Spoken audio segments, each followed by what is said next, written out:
Buenos días, buen domingo, buen fin de semana para todos ustedes, amigos televidentes. En la primera parte de este programa voy a conversar con el doctor Guillermo Beitía. Él es presidente de la Organización Panamericana del Crohn y de Colitis PANCO, médico gastroenterólogo, muy reconocido en el país internacionalmente. Antes quisiera que me envíen desde mi tierra Coro un papelito donde me anuncien que cumple año hoy un muchacho profesional muy exitoso, se llama Robert Ollarbe.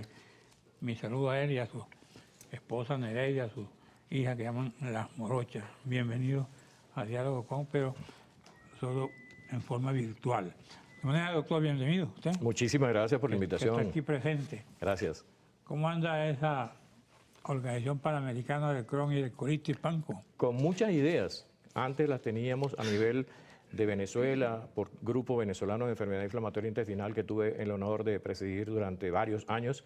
Y bueno, y ahora tengo la gran responsabilidad de hacer este trabajo a nivel latinoamericano. Hay un equipo bien interesante de médicos que están dispuestos a colaborar, a participar activamente para llevarle a nuestros pacientes con colitis ulcerosa y con enfermedad de Crohn la mejor atención, esa parte educativa que es tan importante para que ellos aprendan a conocer su enfermedad, a vivir con ella y a saber que cuando se hacen las cosas correctamente, la evolución es diferente. ¿Cuánto se puede vivir con esa enfermedad? Mucho, toda la vida. Sí. Sí, claro. Si haces las cosas bien, si cumples el tratamiento, si cumples todas las recomendaciones, si te educas como paciente, si tienes adherencia al tratamiento. ¿Cuándo se origina esa enfermedad?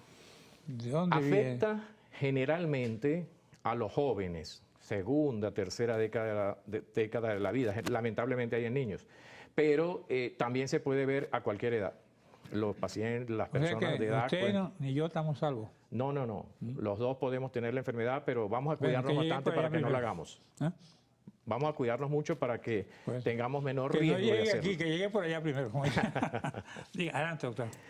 Sí, es un programa que queremos sembrar, como le decía, en toda Latinoamérica. Hay muchas cosas por hacer y una de ellas es hacer el diagnóstico precoz. En la medida en que el paciente nos llega en fases tempranas de la enfermedad, es mucho lo que nosotros en esa unidad de enfermedad inflamatoria intestinal le podemos ofrecer.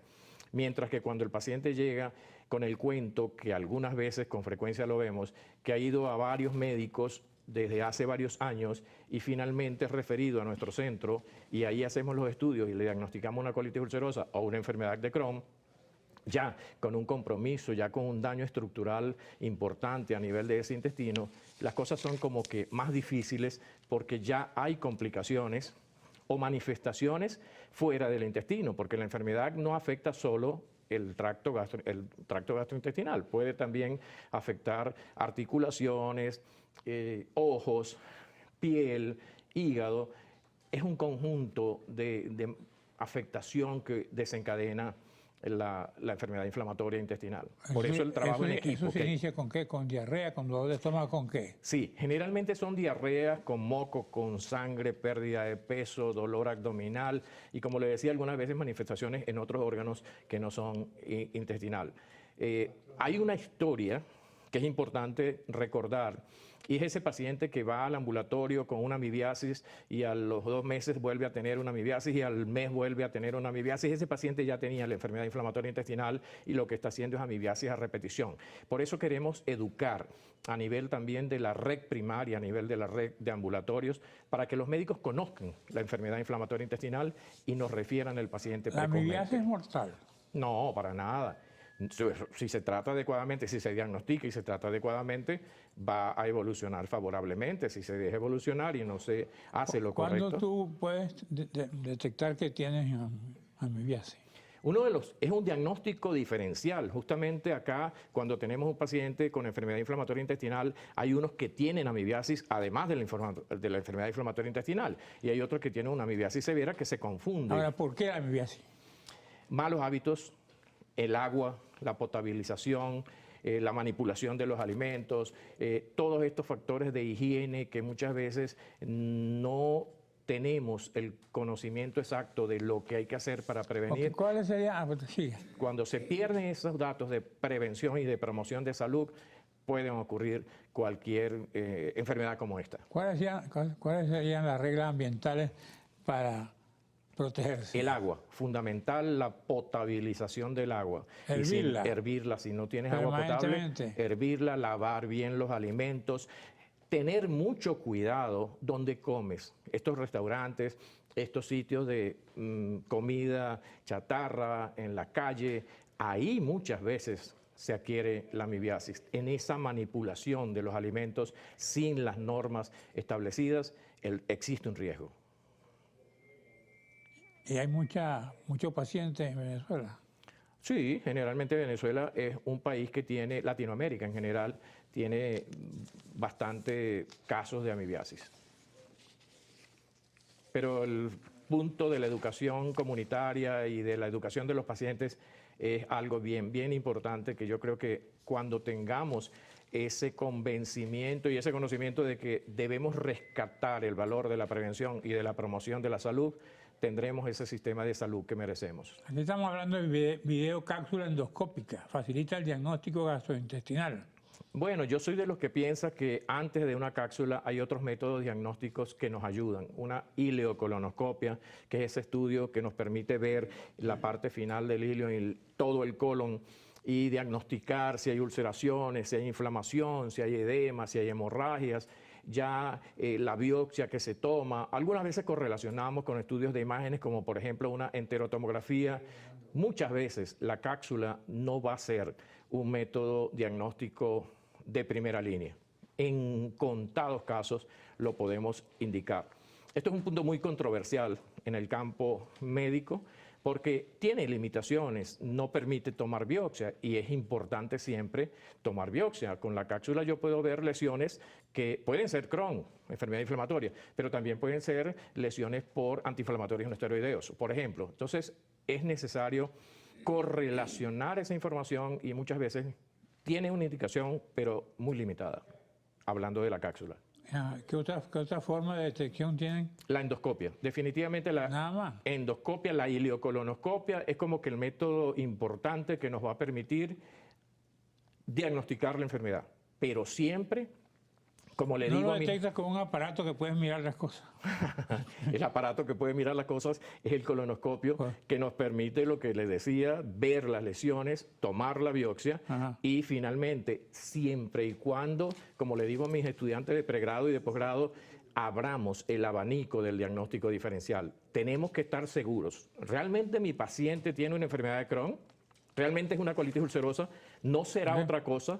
Y algunas veces la respuesta es que pensamos que tenía una colitis ulcerosa, una enfermedad de Crohn. Mientras pensamos, vamos a un receso y regresamos.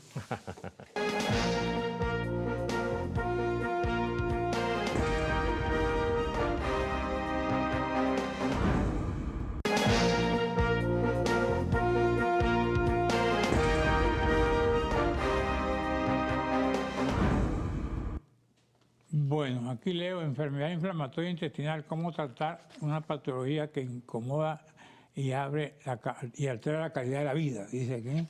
Así y es. La otra nota es aprender a convivir con una enfermedad inflamatoria intestinal. Sí, eso es un punto bien importante. Esas dos consideraciones. Sí, casualmente el pasado 19 de mayo hicimos un evento bien importante en el Centro de Acción Social para la Música, en la sala Fedor Alemán, ese gran centro del maestro Abreu.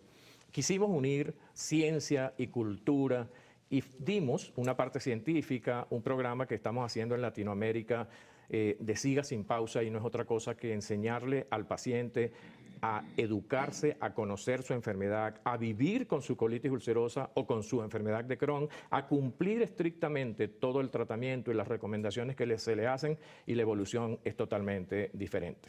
Hablamos también del futuro, de la enfermedad inflamatoria intestinal y de todas esas cosas que debemos hacer por el bien de nuestros pacientes. Yo estuve hablando de cómo evitar los errores que se cometen con cierta frecuencia en el manejo de nuestros pacientes con enfermedad inflamatoria intestinal. Y finalmente, un grupo de músicos nos dio un concierto bien interesante, porque ciencia y salud siempre pienso yo que deben ir de la mano. O sea, errores que se cometen. A un tipo con Crohn hay que ponerle música. Bueno, la música tiene sus efectos terapéuticos y yo Estoy creo preguntando. que deberíamos... ¿Qué tipo de música? Guaracha, merengue, La que le clásica, guste, ¿ah? la que le guste. Beethoven, Mozart. Aquí cerramos con tangos porque realmente también nos gusta, pero cualquier tipo de música yo pienso que va a tener sus efectos terapéuticos y debemos familiarizarnos cada vez más con este mundo. ¿A usted le gusta el tango? Me gusta el tango. Después de cierta edad me gusta el tango. Yo no sé si eso Carlos está relacionado. Gardel. ¿Ah? Carlos Gardel. Carlos Gardel, por supuesto. Y cerramos con El Día que me quieras, que fue una de las canciones que El se día interpretó. que lo quiera otro, no yo. Lo que me decía en Adelante. relación a los errores. Ajá. Una cosa importante que debemos destacar y que debe quedar grabado en los pacientes y en los médicos que tratan enfermedad inflamatoria intestinal es que se está subtratando en muchos de los casos, y subtratar no es otra cosa que dar dosis más bajas de la que realmente debemos indicar. No evaluar al paciente de manera integral, no tener dentro de ese equipo multidisciplinario a un psicólogo. Eso es fundamental. La psicoterapia de apoyo ayuda considerablemente a que nuestros pacientes mejoren. La falta dentro de ese equipo de un nutricionista que le diga al paciente qué hacer, cómo tener una alimentación adecuada, son elementos bien importantes porque la enfermedad es, como decía al principio, muy compleja, muy heterogénea y necesita ser evaluada por un equipo ¿Están más multidisciplinario. amenazados los niños, o de la mediana edad, o de la tercera edad, o la última edad? Afecta a cualquier edad. Como decía al principio, segunda, tercera década de la vida. Los niños tienen la enfermedad, estamos en contacto con los gastropediatras para que trabajemos conjuntamente. No se ve, gracias a Dios, con mucha frecuencia en niños, pero hay casos donde realmente nos preocupamos mucho porque la evolución que siguen es bastante complicada. ¿Hay alimentos que provocan esa enfermedad? Eso es una pregunta que con frecuencia nos hacen los pacientes. ¿Qué comemos? Yo no soy paciente, le estoy haciendo una pregunta como periodista. No, por si exacto, acaso. pero como todos debemos ser promotores de salud, pues vamos a desarrollar el adelante. tema. Y la respuesta que generalmente le damos es comer sano, comida, alimentos que tolere bien el paciente, que por supuesto no sean condimentos, picantes, enlatados, frituras, grasas. Hay que tener mucho cuidado porque los pacientes algunas veces tienen, además de su enfermedad, intolerancia a la leche. Y al quitar la leche hay mejoría. O intolerancia al gluten. Y al quitar el gluten hay mejoría. Entonces es una educación y por eso el valor de la nutricionista dentro de este equipo. Hay estómagos muy delicados que cualquier cosa que coman le hacen daño. Hay estómagos no delicados o bien fuertes. Yo conozco un señor que se llama Alejandro Rojas, que se come de todo, hasta un conejo, y no le pasa nada. ¿Qué pasa ahí? Hay factores de idiosincrasia, unos responden de una manera y otros responden de otra. Ajá. Sí, yo creo que hay que tomar en cuenta factores genéticos, factores ambientales que predisponen indiscutiblemente a que esa persona tenga mayor riesgo que otros. Ahora, ¿el Estado cómo está desde el punto de vista de su responsabilidad cuidando a la población? ¿Podemos cambiar la pregunta? Cámbiala, pues. Realmente es un mensaje y es una solicitud que hacemos. La salud debe ser atendida como lo que siempre ha sido, una prioridad. Y nuestros hospitales están viviendo situaciones muy, muy difíciles, muy lamentables. Y yo se los comento con frecuencia, yo no meto política en salud. Las políticas de salud son necesarias. Los políticos deben apoyar a que los que manejamos el sector salud y los que conocemos cómo mejorar ese sector, tengamos ese apoyo de ellos para que adelante salga nuestra problemática crónica, porque tiene muchos años, de la red hospitalaria y de la red ambulatoria. Hay que meterle la mano, hay que ponerle cariño a esto, hay que conocer de la problemática e implementar los correctivos. Se puede lograr. Sí, ahorita estamos abandonando eso. Está muy abandonado. El sector salud definitivamente tiene un deterioro. Tal vez nunca, es importante decirlo, tal vez nunca ha sido una prioridad, pero durante los últimos años lo que estamos viendo en el sector salud es realmente lamentable. ¿Ustedes han planteado eso al Estado? No. Casualmente lo estaba hablando con un grupo de colegas. Nosotros tenemos que involucrarnos más y reunirnos más con las autoridades para decirles exactamente qué necesitan. A veces no saben eso. Eso es un punto bien importante que usted toca y yo creo que debemos reflexionar y reunirnos, buscar la forma de ese encuentro para que juntos logremos conseguir tantas soluciones y ellos se van a sentir bien porque esa es su responsabilidad, esa es su tarea y nosotros podemos ayudar y podemos lograr esos cambios. ¿Tiene que ver la parte psicológica con la parte estomacal? Definitivamente hay un eje cerebro-intestino que si se altera la parte central, la parte nerviosa, la parte intestinal va a funcionar mal. Esto se ve en otras patologías, como por ejemplo en otras enfermedades como el intestino irritable. También lo vemos en nuestros pacientes con enfermedad inflamatoria intestinal. Por eso les recomendamos casi siempre, y yo lo hago con frecuencia en mis pacientes, que deben tener una evaluación por un psicólogo. Esa psicoterapia de apoyo generalmente nos da muy buenos resultados. ¿Dónde se observa más, con más frecuencia? ¿En Caracas o en el interior? Tenemos enfermedad inflamatoria intestinal en todos los estados del país, en toda Latinoamérica, en todo el mundo. Hay algo que comentar. Las zonas rurales, las zonas donde no hay tantos problemas, las zonas donde la alimentación no es como es en nuestras ciudades, hay menos enfermedad inflamatoria intestinal, muy poca. Entonces hay que pensar en esa etiología, en esa epidemiología, qué pasará allá, que no hay tanta frecuencia de la enfermedad y qué estará pasando en estos sitios industrializados donde la calidad de vida que se lleva no es la correcta y donde la alimentación no es la mejor y se observa una frecuencia elevada de la enfermedad. ¿Los políticos sufren de eso mucho? Sí, aquí no se salva a nadie, o sea, cualquiera puede estar afectado por la enfermedad inflamatoria intestinal. No importa el cargo que tengan. Bueno, si tiene mucho estrés, de repente tiene como más predisposición a afectarse por esta enfermedad o por cualquier otra que puede afectar su tracto gastrointestinal. Aquí dice, ¿cuáles son las causas de la presencia de moco en las heces? Y terminamos Inflamación, una amibiasis puede dar moco, la colitis ulcerosa puede dar moco, cualquier proceso inflamatorio puede llevar a esta alteración. ¿Diverticulitis?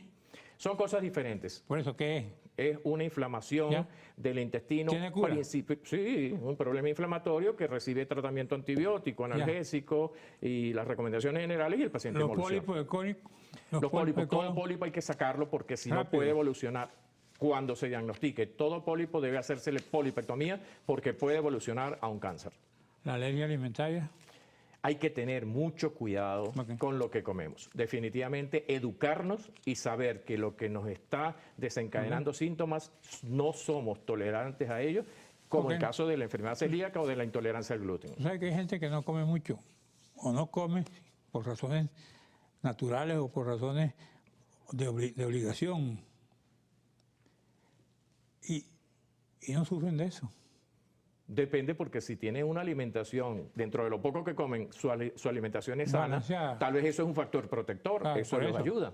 Mientras No. que si comen cualquier cantidad de cosas dañinas, agresivas para ese tracto gastrointestinal, que llevan esas bacterias al intestino, que es un factor también que hay que hablar y comentar y educarnos sobre esas bacterias, eso puede desencadenar muchas enfermedades. Su recomendación, doctor Beitía, es no comer. Comer sano, vivir feliz, buscar la felicidad, porque estos factores, parece mentira, pero son relevantes para una mejor calidad de vida. Un mensaje final a sus pacientes. Educarnos, ser promotores de salud.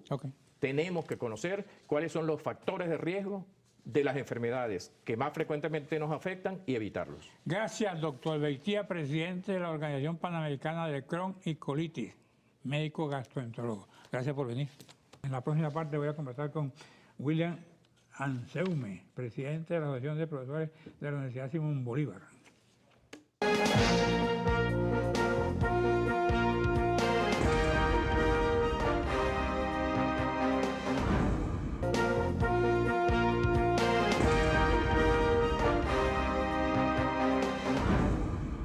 Bueno, esta vez entrevisto al licenciado en Letras de la Universidad Central de Venezuela, presidente de la Asociación de Profesores de la UCB, magíster en literatura latinoamericana, articulista de diversos diarios nacionales, La Patilla, Opinión y Noticias, con diversas publicaciones.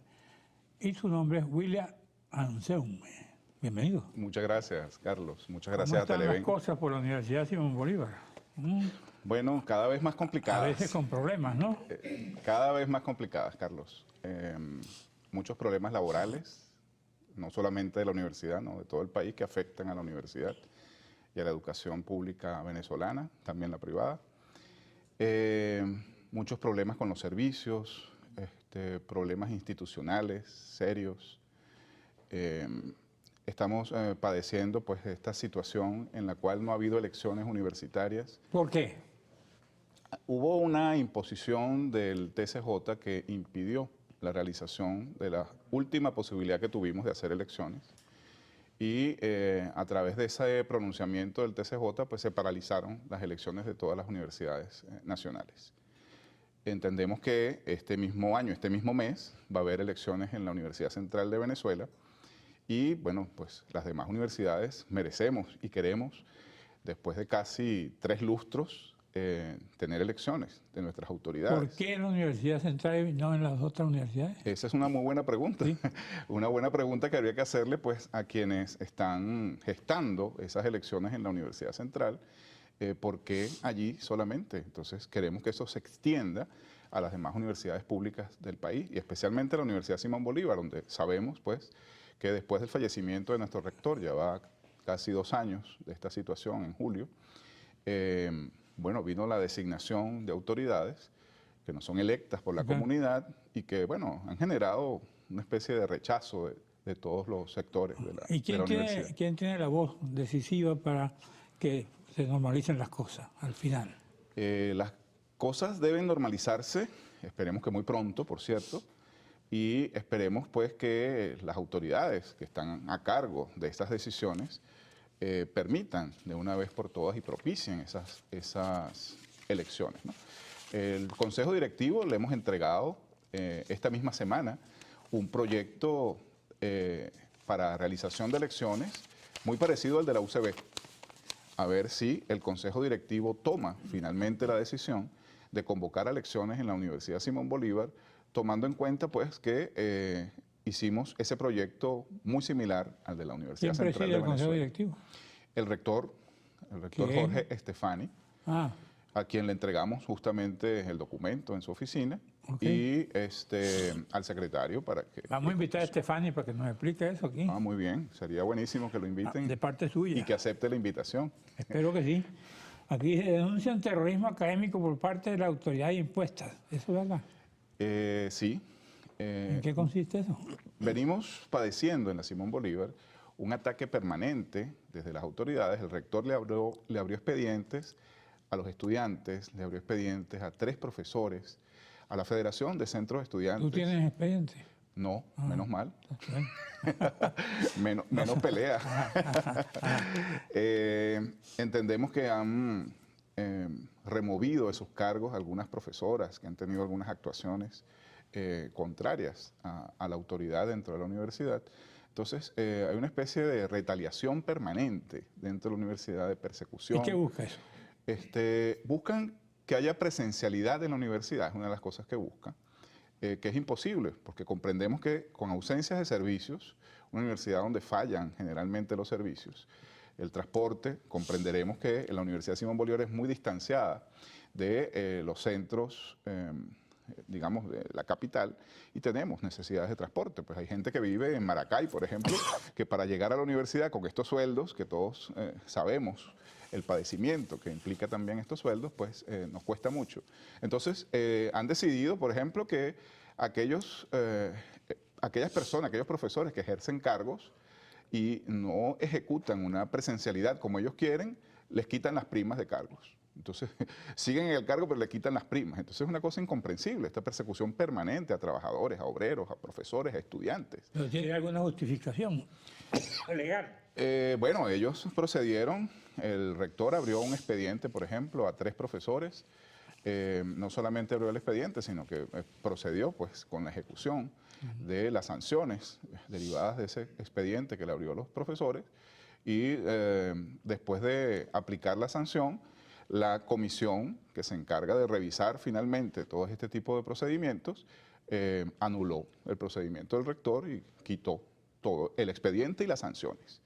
Entonces, bueno... Y reintegraron a la persona. Sí, y la presidenta de la comisión entonces fue removida de un cargo que tenía en la universidad, un cargo administrativo que tenía en la universidad. Entonces, ese tipo de retaliaciones se están dando, se vienen persiguiendo. Así es lo que llaman terrorismo. Eso es una persecución permanente que está planteada en la universidad de parte de las autoridades que están designadas por el CNU y que estamos pidiendo pues que abran la posibilidad de unas elecciones iguales a las de la Universidad Central de Venezuela, que permitan pues tener unos representantes legítimos de la universidad, que la universidad los apruebe. Pues, Claro, aquí leo en Nacional, dice William Anseume, para el gobierno de Nicolás Maduro llega el momento de la verdad con los trabajadores.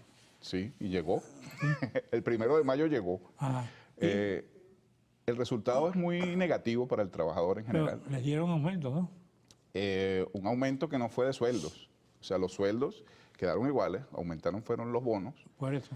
Y entonces estos sueldos, Pero agarrando que ese fallo. bueno, agarramos bastante fallo, pero estos bonos no inciden, por ejemplo, en las prestaciones sociales, en los bonos vacacionales, en los bonos de fin de año, en la atención de los gremios. O sea, la Asociación de Profesores, por ejemplo, recibe una alícuota de los sueldos. Entonces, al no incidir esto en nada de esto, el aumento no es de sueldos, sino de bonificaciones. ¿Usted tiene apoyo de los estudiantes? Tenemos apoyo de los estudiantes. El proyecto de elecciones fue presentado por estudiantes, egresados y profesores. Los presidentes de ambos gremios, de los 3 gremios, fuimos al rectorado a entregar el proyecto. O sea que los estudiantes nos están respaldando en todas estas ¿Cuándo consideras luchas. tú que hay elecciones? Yo espero que sea este año. Sí. Pero espero que en el próximo Consejo Directivo discutan el proyecto que le presentamos a las autoridades, al rector, que es el presidente del Consejo, y que en la próxima reunión del Consejo discutan y aprueben las elecciones y pongan fecha de una vez a las elecciones a través de la Comisión Electoral. Aquí tú dices, el gobierno vuelve a arremeter contra los profesores de la Universidad Simón Bolívar. Sí, señor. ¿Sí? ¿Es cierto? Sí, hay una arremetida permanente contra los profesores. Ok. De la Universidad Simón Bolívar en particular. Bueno. Sí. Un receso, Y regresamos. volvemos.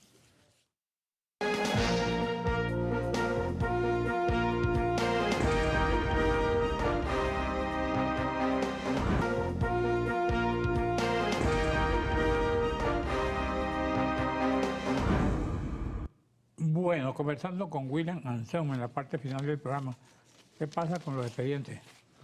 Así, el TCJ recibió una demanda del representante del Ejecutivo en la Universidad Simón Bolívar por las elecciones de representantes profesorales que se hicieron el año pasado. Los representantes que van a los cuerpos colegiados, como el Consejo Directivo, por ejemplo, están siendo objetados en esa elección por estos 2 profesores. Entonces, bueno, lo que quieren es suspender esas elecciones, o sea, desconocer ese resultado de las elecciones. Cuando hubo elecciones de estudiantes, por ejemplo, hubo elecciones de representantes de los egresados también en esas elecciones, y entonces ahora, a través del TCJ, estos 2 profesores arremeten contra, que son representantes del gobierno, ¿no? Arremeten contra esas elecciones, donde estamos muy satisfechos los profesores con quienes nos están representando en esos cuerpos colegiados. ¿Y eso es legal? La elección... ¿Ellos tienen derecho a eso? Bueno, ¿Qué les impide hacer eso? No, fueron al TCJ, presentaron su demanda, el TCJ y el procedió. TCJ autorizó. El TCJ pidió la información para ver qué ocurrió con las elecciones en la Universidad Simón Bolívar de esos representantes profesorales, y la Comisión Electoral está respondiéndole al TCJ. Creo que esta misma semana le respondió al TCJ para dar cuenta pues, de esa demanda, que en nuestro pensamiento pues, no tiene ningún asidero real, ¿no? O sea, esos representantes deben quedar como representantes de los profesores ante los cuerpos colegiados. ¿Quién dejó sin efecto estas sanciones impuestas a 2 profesores? Aquí dices tú, Sí. sin efecto alguno de las sanciones impuestas a 2 profesores por el rector interino. Sí, como te decía antes, en el segmento anterior, el rector interino abrió unos expedientes a 3 profesores, y la comisión que se encarga pues, de evaluar los resultados de estas imposiciones determinó que el rector pues, no tenía razón, que tenían razón los profesores, que estaban fuera de lapso, que tenían un profesor al que ni siquiera le habían manifestado que estaba procesado, y se enteró cuando le ejecutan la acción. ¿Y qué pasó al final? Bueno, la comisión desestimó los profesores, la imposición del rector, y valoró a los profesores en su Y los razonamiento. poderes siguen normal. Y los profesores siguen actuando normalmente. Aquí dice que insistimos internacionalmente sobre los derechos universitarios, derechos humanos de los universitarios. ¿Y Sí, esto qué? por los derechos laborales, que son derechos humanos. ¿Qué pasa? Hay un abandono de la protección laboral de los profesores universitarios en Venezuela, no solamente de la Simón Bolívar, pero es una cuestión de desatención del seguro. Por ejemplo, tenemos varios casos, 3 casos muy graves ahorita de profesores, uno que hay que colocarle un marcapaso, es una cuestión de vida. Ajá. El profesor no tiene dinero para cubrir esos gastos. La Asociación de Profesores no tiene recursos porque han secuestrado los recursos que dan que aportan a la asociación hace más de un año, año y medio. Ajá. Eso lo tiene la OPSU, lo tiene el Sistema Patria, no sé quién lo tiene, pero en todo caso no lo entregan a la Asociación de Profesores, lo que le descuentan a los afiliados. Entonces, no hay manera de atender la salud de los profesores universitarios en Venezuela en este momento. Hablaba del seguro. Hablo del seguro. Entonces, ¿cómo se coloca un marcapaso a un profesor si no tiene seguro, si no tiene sueldo, si no tiene ninguna manera para atender su salud? Eso es uno de los casos. Tenemos un caso de un profesor con un tumor en el cerebro. La familia muy angustiada con toda esta situación. Han ido a hospitales, pero no tienen recursos para atenderlo. Entonces, la situación en ese Al sentido final, ¿quién resuelve eso? es muy grave.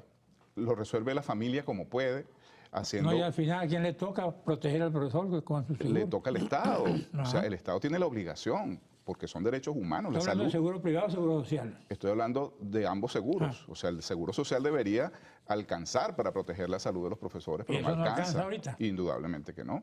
Y tampoco alcanza el sueldo. Pero tampoco los hospitales están dispuestos para atender de manera regular y efectiva los casos que se les presentan, ¿no? Entonces, la situación es realmente dramática la que vivimos los profesores en esta desatención de la protección social, que no es solamente el sueldo, que también es muy bajo, ¿no?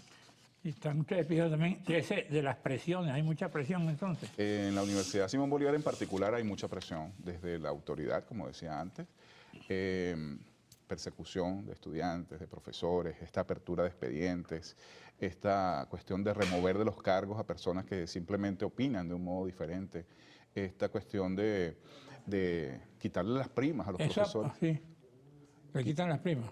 Las primas a los profesores que tienen cargos, porque no acuden permanentemente al trabajo, no pueden acudir permanentemente al trabajo porque no hay manera de llegar. O sea, se puede ir el sueldo en el En pago del pasaje. transporte, ya decíamos, la atención médica. Entonces, la Universidad Simón Bolívar creo que es la única universidad en Venezuela que está cobrando el comedor, por ejemplo, en $2.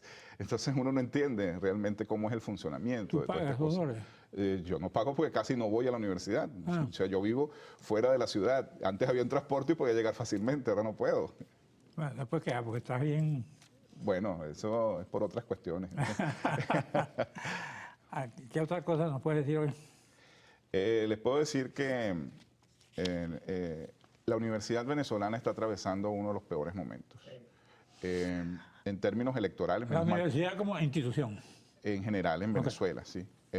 Por suerte, lo de las elecciones de la Universidad Central abre una manera distinta, y eso se está viendo en la dinámica de la Universidad Central que estamos viviendo en estas fechas. A finales de este mes es la elección, y esperemos que eso abra esa posibilidad también para las demás universidades y nos permitan por lo menos el derecho a la opinión de quién es el que debe estar allí en los términos y en los tiempos en que eso está establecido. Tiene derecho a reelección la rectora ahorita. Pero no va a esa reelección, ¿no? La tendría, No, pero porque ella no creo quiere. que no la tendría. No la tiene, pero en todo caso el único que se está postulando Amalio. es Amalio Belmonte, pero hay otros candidatos, hay como 7 candidatos que ¿Cuál tienen es derecho. el tuyo? El mío se llama Víctor Rago, que fue mi profesor en la Escuela de Letras de la Universidad ¿Y qué Central. oportunidad tiene Víctor Vago? Y yo espero que pase a ¿Es la... Víctor Vago o Rago? Rago. Ah, Rago. No es vago para nada, No, trabaja correcto, mucho. Vagos son otros. Espero que avance a la segunda vuelta y espero que finalmente, después de esa segunda vuelta, sea el rector de la Universidad Central de Venezuela y podamos contar con un rector electo. Bueno, gracias por venir. Gracias a ti, Carlos, por En la permitirnos próxima esta parte voy a oportunidad. conversar con Sandra Pedraza, vicepresidente de Superatec, miembro del Instituto Tobías.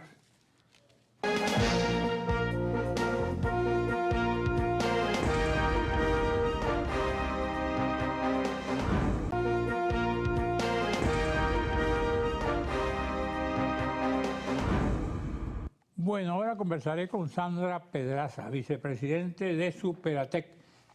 Como diría un amigo mío, ¿con qué se come eso?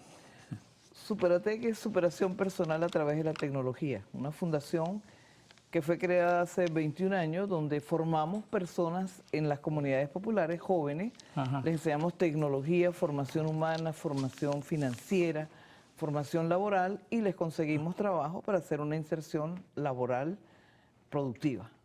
¿Y eso está funcionando todavía? Funciona maravillosamente, tenemos 17 centros en 11 estados del país y han pasado 82.000 personas por el programa.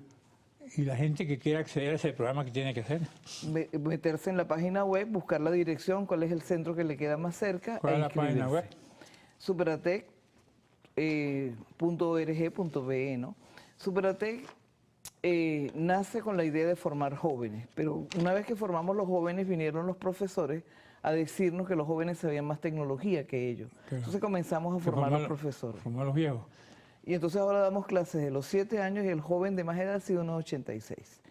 Nosotros, si hay un grupo de 12 personas que quieren tomar el curso, nosotros lo dictamos dependiendo de la necesidad de la comunidad. No tenemos límite. ¿Cuánto dura un curso eso? Los cursos normalmente para los jóvenes son de 120 horas. Cuando ellos se certifican, se inscriben en la bolsa de empleo y la bolsa de empleo los busca trabajo. ¿Y para los que no son jóvenes? Para los que no son jóvenes hay cursos de 4 horas, de 8 horas. Por ejemplo, nosotros tenemos la línea comunitaria, que son los centros donde van los muchachos. ¿Dónde funcionan ustedes? Tenemos 17 centros. Estamos en Antímano, en Catia, en Petare, en Bellas Artes, en Coro, en Barquisimeto, en Maracaibo, en Barinas, en Pedraza. O sea, nosotros queremos ir a nivel nacional e internacional. Ajá. Alguien que está viendo en este momento el programa diría, bueno, ¿cuál es el resultado de un curso en Superatec? ¿Qué me garantiza a mí en el futuro, desde el punto de vista de mi actividad profesional? Bueno, nosotros le enseñamos a las comunidades, a las personas, primero que superarse es la clave. Y eso es una de las cosas que tenemos que hacer, que las personas internalicen. Que el crecimiento personal es importante, pero tú tienes que ser proactivo en ese crecimiento personal. Nosotros comenzamos con los muchachos a enseñarles el acuerdo de convivencia, donde les enseñamos a respetar, no importa que tú seas joven, viejo, mujer, hombre, amarillo, verde, hay que aprender a respetar. Es un acuerdo de convivencia que deberíamos hacer en todo el país. Les enseñamos a tener un proyecto de vida. ¿Por qué? Porque tu proyecto de vida, el mío, el de un joven es distinto, pero hay que enseñárselo a actualizar. Le enseñamos tecnología, que es la herramienta de hoy. Le enseñamos actitudes para trabajar como la magia de servir. Un cliente hay que retenerlo, no importa si eres médico, mesonero, peluquero. El cliente hay que saberlo atender, hay que tener una sonrisa cuando uno atiende a un cliente. Entonces la magia de servir es un tema transversal. Le enseñamos educación financiera. Esa es una de las debilidades de nuestra formación. Ni a los abogados, ni a los psicólogos, ni a los educadores en las universidades se enseña educación financiera. Hay que enseñarles a producir, a ser sustentables, a producir, a generar riqueza para poder seguir generando riqueza. Entonces, educación financiera. Y les enseñamos emprendimiento para que aprendan a emprender. Les enseñamos también cómo hacer un currículum, cómo tener una entrevista de trabajo al joven para que ellos puedan acceder a un trabajo. Ahora, nosotros, por ejemplo, a una empresa le ofrecemos formarles sus trabajadores. Cuando nosotros le formamos a los trabajadores de las empresas y esas empresas dictan los cursos con gente de distintas áreas, de distintos niveles, vas creando un ambiente interno, un clima interno, donde están alineados con un propósito. Por ejemplo, si yo te digo aquí, yo quiero un programa para mi empresa, porque yo quiero que mis trabajadores entren en un proceso de superación. ¿Qué me recomiendas tú a mí? Uno de los primeros que te recomiendo es el taller de oratoria, porque cuando la persona crece y aprende a hablar, se siente segura. Y el taller de oratoria está basado en valores. Si usted invita a un curso de valores... ¿Y dónde funciona el taller de oratoria? Nosotros lo dictamos en cualquier empresa o en cualquiera de nuestros centros o en cualquier Yo lo necesito, auditorio. porque yo me enredo mucho cuando hablo. No creo. Bueno, adelante. Bueno, entonces el taller de oratoria, por ejemplo, está basado en valores. Nosotros en el país necesitamos alinear los valores, valores universales, la integridad, la honestidad, la responsabilidad, la madurez. Cuando el muchacho termina, o el joven, o el ejecutivo termina, ha reforzado sus herramientas oratorias. Les enseñamos, como te digo, la magia de servir. Les enseñamos proactividad. La gente Correcto. no puede estar esperando que pasen las cosas. En hay que estos hacer. 21 años, ¿cuál es tu mayor satisfacción? Encontrarme con gente. Ayer estuve en una empresa presentando Superatec y cuando ya íbamos por la mitad de la presentación, la persona de recursos humanos me dice, señora Sandra, es que yo soy egresada de Superatec de Antímano. O sea, ya ella se formó, ya creció. Nosotros le enseñamos a soñar, a crecer, a que definitivamente uno tiene que construir el futuro que uno quiera, porque cada uno de nosotros puede llegar donde quiera si se lo ¿Ustedes propone. no tienen ayuda del Estado? No, nosotros que fuimos una fundación que creó Germán de Kessel hace 21 años y un año después de haberla creado él fallece y no hubo forma de cómo continuar. Ahí los que estábamos en la junta directiva decidimos que si un extranjero lo quería hacer, ¿por qué nosotros los venezolanos no? Cada uno de nosotros hizo un aporte para continuar y cambiamos el modelo de operación. Nosotros no pedimos dinero, nosotros prestamos servicio. Entonces nosotros, por Yo ejemplo, creía que decía, nosotros no pedimos dinero, prestamos. no pedimos, prestamos servicio, no pedimos dinero. No prestamos dinero, No. tampoco prestan dinero. Todavía no, Ah. pero de repente nos convertimos en un banco, ¿por Ok, qué no? está bien. Adelante. Sí, entonces nosotros, por ejemplo, en las comunidades formamos los muchachos de las comunidades populares o podemos formar Ok. por patrocinio de alguna de las empresas que está allí Ok. los profesores que están en la comunidad. Ok. Los maestros no pueden cancelar porque sus Claro. remuneraciones son muy malas, pero si tú quieres hacer responsabilidad social en tu comunidad aledaña, puedes formar los Ok, profesores. Sandra, y tú hiciste una evaluación de lo que ha sido tu gestión o la gestión de todos los que participan en esa institución. ¿Qué me dirías? Diría que me siento satisfecha de ver cómo se transforma la vida de las personas. Tengo una muchacha del barrio La Pradera que tiene ya 3 años y medio siendo consultor gerencial en el Banco Mundial. Tengo el hijo de la señora que servía el café en Andersen, donde yo era socio, que hace 10 años no sabía qué hacer con el bachillerato. Hoy es gerente de consultoría de Accenture, una de las transnacionales más grandes del mundo. Habla alemán, inglés con posgrado y sacó su familia del barro. Tengo ¿Tú muchachos... hablas alemán? Yo no, Ah. pero él sí. Él habla alemán e inglés. Y lo más importante es ¿Habla que... inglés? A little bit. ¿Maracucho? Maracucho también. Ok, sigue. Y lo más importante es ver, yo me encontré, por ejemplo, un día un muchacho en un centro comercial que me identificó y me dijo, señora Sandra, todos los días le doy gracias a que mi abuela me obligó a ir a Superatec. Yo había abandonado los estudios. Hoy soy gerente de este Ok. banco.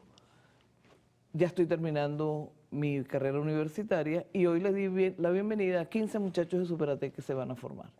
O sea, es enseñar a que superarse es la clave, a que unidos somos más y que definitivamente si tú quieres y unimos nuestras voluntades, construimos un mejor país a través de la educación. Tú dices que una persona que quiera hacer o participar en tus programas, ¿qué es lo que debe hacer? Entonces, Se mete en la página web, ve cuál es...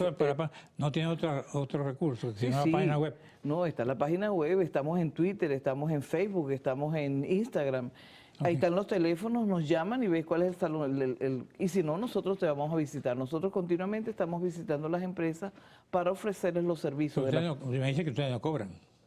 Nosotros cobramos, porque si nosotros entonces, ¿cómo nos Por mantenemos? eso te iba a preguntar. No, nosotros facturamos. Nosotros facturamos los servicios que le prestamos a las empresas para formar los trabajadores. A las empresas. A los muchachos les cobramos una cuota para que aprendan a invertir en educación. Una de las cosas que más daño le ha hecho el país aquí es la palabra gratuidad, en que todo tiene que ser gratuito.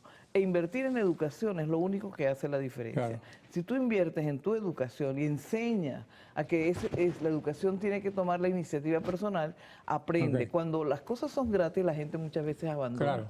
Cuando te cuesta un poquito, cuidas hasta el final. Nosotros la deserción que tenemos es muy pequeña. Aquí veo que 40 niños fueron formados en habilidades blandas. ¿Qué es eso? La magia de servir, el crecimiento personal, la proactividad, la oratoria. La tecnología es la que es dura y la educación financiera, pero blandas son las que te permiten el crecimiento personal. Alianza entre la salud y la familia Nauco. Sí, fíjate, nosotros hemos crecido gracias a las alianzas. Nosotros, por ejemplo, el primer centro fue creado en alianza con la Universidad Católica, porque el padre Ugalde, que era el rector en ese momento, nos cedió el espacio. Pero tenemos alianzas con otras instituciones y hemos crecido a nivel nacional gracias a las alianzas Había con un otras padre ahí que era instituciones. muy famoso, muy amigo mío, virtuoso, lamentablemente Sí, como falleció, ¿no? falleció, Yo lo quería que- mucho. Yo también, que Dios lo tenga en la gloria, sí. Y definitivamente queremos profundizar las alianzas porque queremos llegar a nivel nacional e internacional. Esa es la propuesta? Sí. Y una de las escuelas con las cuales estamos conversando en el Ecuador, el 50% de los estudiantes son venezolanos. Ajá. Entonces, el ayudar a crecer a la persona y que la persona asuma la responsabilidad de su crecimiento es muy importante. Ah, tú me dices que tienen oficinas en todas partes, en Venezuela. Tenemos en 11 estados, tenemos 17 centros en 11 estados. Y el sueño y el reto de ir a nivel nacional. Por eso estamos profundizando las alianzas con los distintos aliados para seguir creciendo. Han pasado 82.000 personas por el programa. Si el primer año se certificaron 120, te podrás imaginar cómo ha ido el crecimiento año por año. El año pasado tendimos, a pesar de la pandemia, a 10.000 personas. 10.000 personas.